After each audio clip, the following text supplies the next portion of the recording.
On January 4, 1987, the quiet suburban community of Chase, Maryland, about 18 miles northeast of Baltimore, became the site of one of the deadliest accidents in Amtrak's history. It was a bitterly cold Sunday afternoon, and the Northeast Corridor, the busiest passenger rail line in the United States, was crowded with weekend travelers making their way home after the holidays.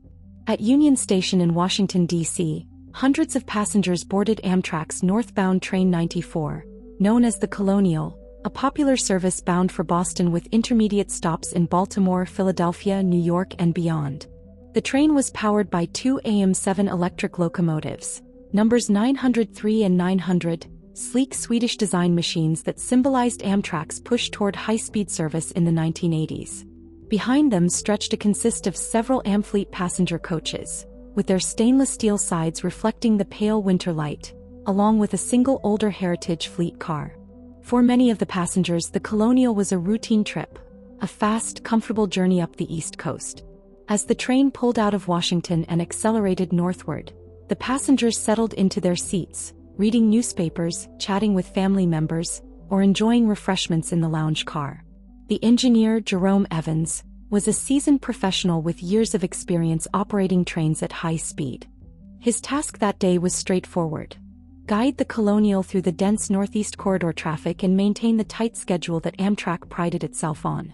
With the electric locomotives humming, the train raced past suburban Maryland towns, reaching speeds of up to 120 miles per hour, the standard maximum for the line. To the people on board, there was no hint of the disaster that lay only a few miles ahead. At the same time, on a different track not far from the Amtrak mainline, 3 Conrail freight locomotives were making their own journey. They were running light, meaning they carried no freight cars, just the engines themselves being moved from one yard to another. The lead locomotive, a General Electric B36-7, was under the control of Conrail engineer Ricky Lynn Gates, with brakeman Edward Butch Cromwell riding with him.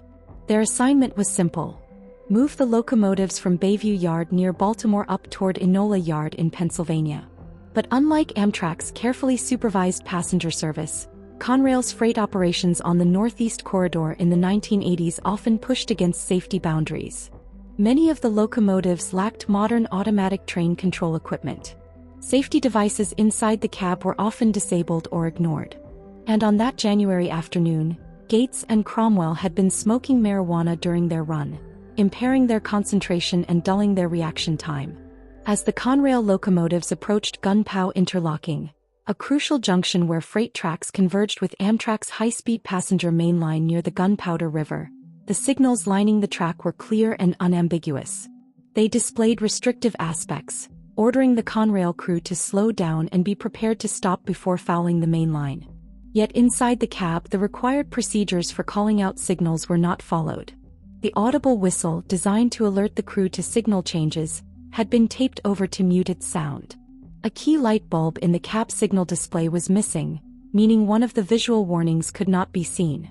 And the deadman's control pedal, intended to stop the train if the engineer became incapacitated or inattentive, had been compromised. Gates, impaired by drugs and inattentive to his duties, allowed the locomotives to roll forward onto the path of the oncoming Amtrak train. The Colonial, barreling north at 125 miles per hour, was minutes away from the same point.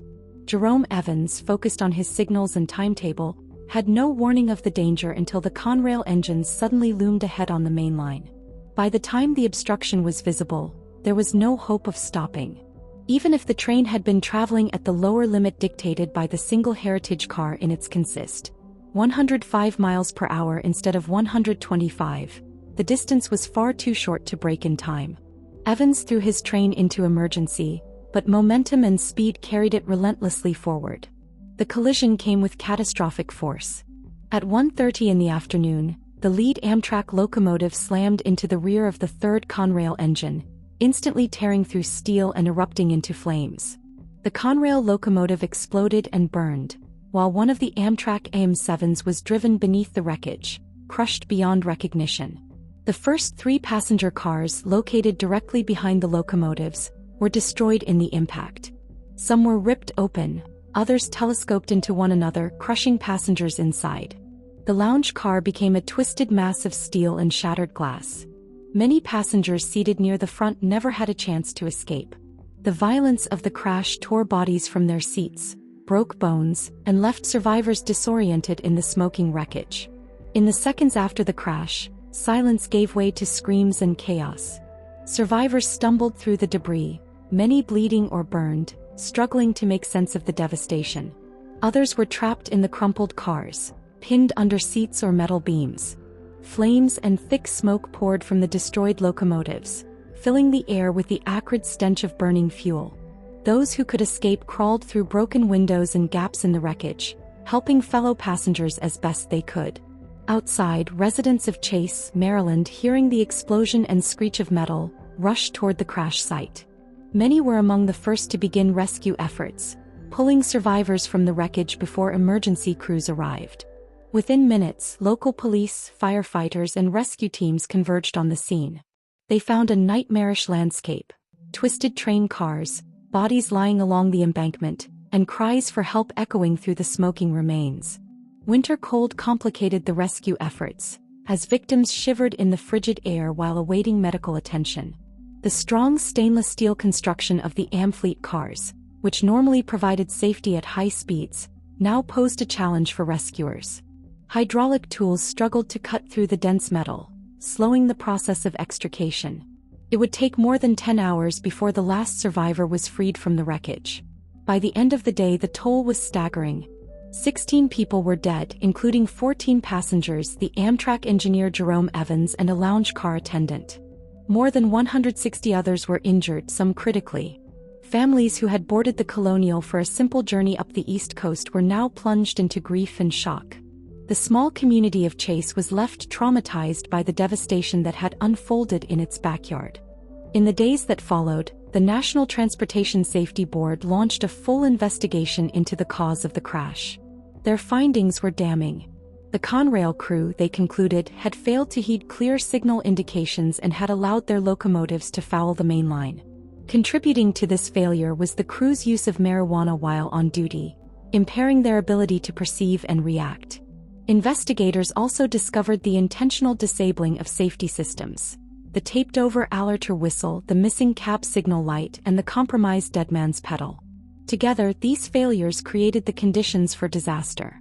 The NTSB declared that the probable cause of the collision was the Conrail crew's negligence and impairment, compounded by the lack of automatic train control equipment that could have intervened when human error failed.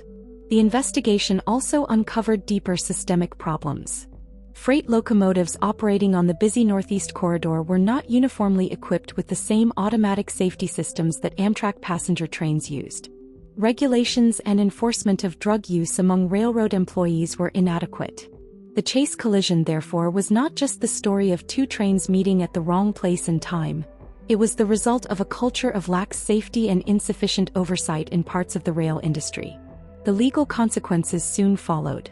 Conrail engineer Ricky Gates was charged with manslaughter under Maryland law, which recognized a locomotive as equivalent to a motor vehicle for such offenses. He was also prosecuted federally for lying to investigators about his drug use. Ultimately, Gates was convicted and sentenced to 5 years in prison, of which he served about 4 before being released. His brakeman, Cromwell, avoided prison time but was also implicated in the failures of that day. For many families of the victims, the punishments felt insufficient compared to the magnitude of their loss. Yet the Chase collision did bring change. Public outrage and political pressure pushed Congress and the Federal Railroad Administration to strengthen drug and alcohol testing requirements for all railroad personnel engaged in safety-sensitive roles. New regulations mandated automatic cab signaling and train control equipment for all trains, including freight, operating on the Northeast Corridor. The accident became a case study in how drug impairment, human negligence, and system failures could converge into a preventable tragedy. Railroads across the country faced greater scrutiny, and Amtrak implemented stricter operating procedures in an effort to restore public confidence. Even decades later, the memory of the Chase train collision lingers. Survivors still recall the horror of being trapped in mangled cars or losing loved ones in an instant.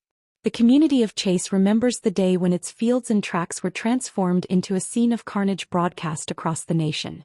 For Amtrak, it remains one of the darkest moments in its history, a reminder of the catastrophic consequences of even a single lapse in safety. The crash underscored an eternal truth in railroading: that steel rails, powerful locomotives, and complex signaling systems are only as safe as the people entrusted to operate them. On that cold January afternoon in 1987, a chain of errors and reckless choices converged at gunpow interlocking. 16 lives were lost and more than 100 were scarred forever because vigilance gave way to carelessness. The tragedy of Chase stands as both a warning and a legacy, shaping the safety culture of American railroads for generations to come.